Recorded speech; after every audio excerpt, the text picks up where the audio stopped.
دوزخ اور جہنم میں کیا فرق ہے؟ دوزخ کے 7 درجے ہیں۔ پہلی دوزخ کا نام ہے حاویہ، جس میں منافق لوگ جائیں گے۔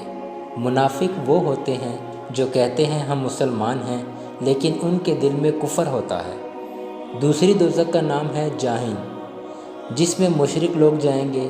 مشرک وہ ہوتے ہیں جو اللہ کے ساتھ کسی اور کو شریک کرتے ہیں۔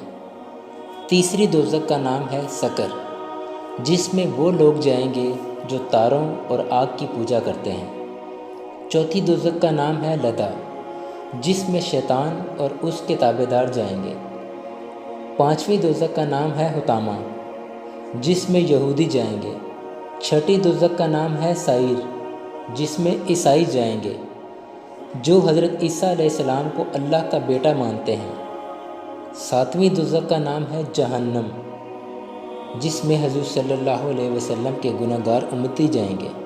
صرف جہنم ہی ایک ایسی دوزخ ہے جس میں کوئی انسان جا کر واپس آ سکتا ہے۔ رسول اللہ صلی اللہ علیہ وسلم کی دعا سے اللہ ان لوگوں کی سزا کے بعد جہنم سے نکالے گا جن کے دل میں رائی کے دانے کے برابر بھی ایمان ہوگا۔